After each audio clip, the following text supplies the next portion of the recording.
right? So we get direct consumer inquiries of, hey, I'm looking to move there. Hey, I'm looking to rent there. Hey, I'm looking to sell. As realtors, 96% of our time is spent finding our next client. That's why social media like TikTok, Instagram, YouTube is so important for your business. Today, we're going to talk with Katie Day, who's got a 10-person team out of Houston, Texas. She's utilizing Instagram at a very high level. Let's see what she has to say and the tips that she has to give us about using Instagram that'll help you in your business. We've got a lot of different content buckets. So, focusing just on Instagram, we do a lot of consumer facing content, right? So, the buyer and seller tips, things for you to know about the Houston market, things for you to know about if you're looking to, again, buy or sell, transact, invest, stuff like that.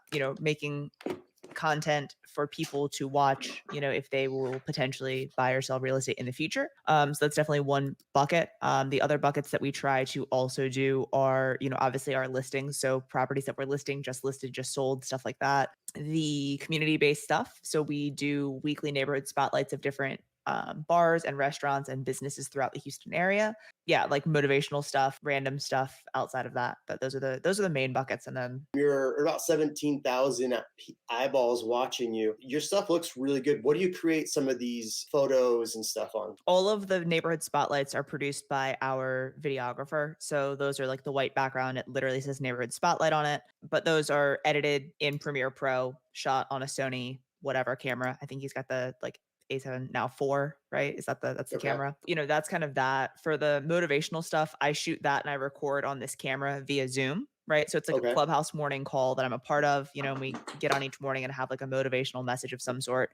So I record that and then I upload it into Veed.io. And it's a Okay. pretty easy, straightforward editing app, but you can use it and add in captions. You can add in the little progress bar. You can add in titles. So all of that's just directly done like from Zoom to that. Reels are shot with my videographer.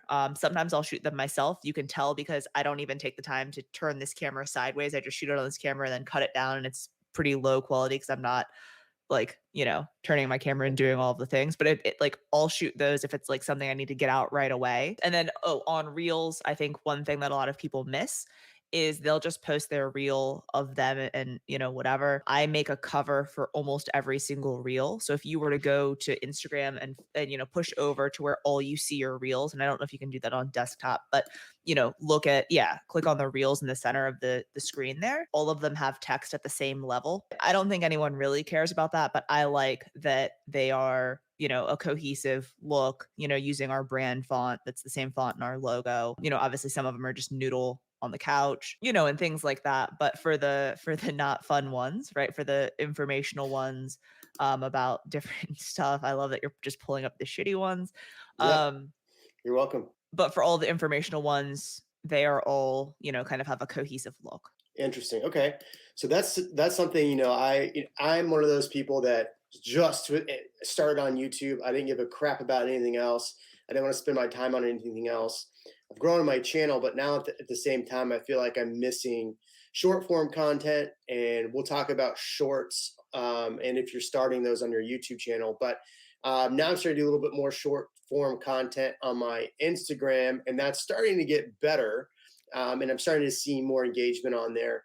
But what would be your top tips for just Instagram content related things should agents be doing? For your actual Instagram profile itself, when you are editing your profile, a couple of things. So the first one is that your name here, where it says Katie Day and then the little dot and Houston Realtor, Yeah. this entire search bar, this entire bold text is searchable, right? So if you were to go up to the search bar and type in Houston Realtor, like me and some of the other 40, well, and it'll probably pop up because you follow me, but me and 40,000 other realtors are going to show up, right? So as you're typing this in, you see Oh yeah. realtors. So that's, kind of one good thing there. In Well, look at addition to that. that, so Jeremy like, Knight does not have realtor next to his so house yeah, answers.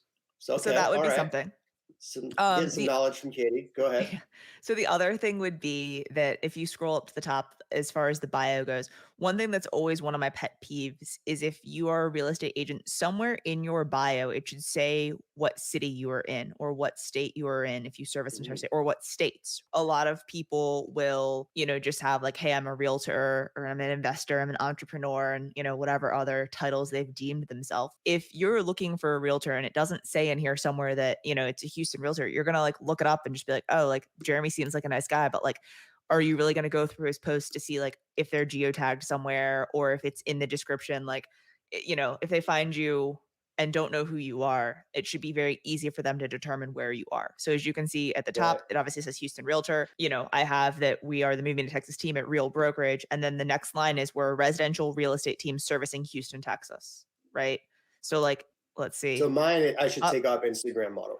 well, I mean, that's something that you identify as, so I can completely understand why it's there, right? People will often put in things that like, they do or they feel or things like that. Looking at this as well, you only get one link, right? So if you see here right now where I'm testing something out, I've got work with the Moving to Texas team, and then if you click on the link, it takes you to a landing page where you basically put in your information if you're looking to buy or sell, blah blah blah, whatever, and then that ties in directly to email, CRM, all that. So this is something that keep in mind you only get one link. So you can do like a link tree, link in bio, or something that allows you to have more than one link. So like Jeremy, if you would look at your Instagram profile, right? Like you have your YouTube, in the thing, and then you also have a link to your, austinighthomes.com. May make sense to use a link in bio or something like that so that you can have a nice little landing page with all of your stuff on it. So that's really a personal preference, but kind of keep that in mind. The final thing on this Yeah. kind of like landing page homepage is if you do post a lot of stories, you can highlight them, right? And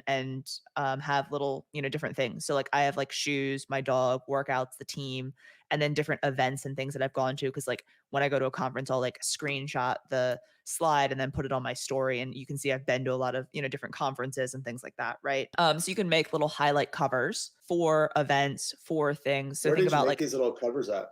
in Canva, and like you can literally go into Canva and type like story highlights and it'll give you, but you can highlight different things. Keep in mind that the little circles, there's 5 of them that can go across your screen.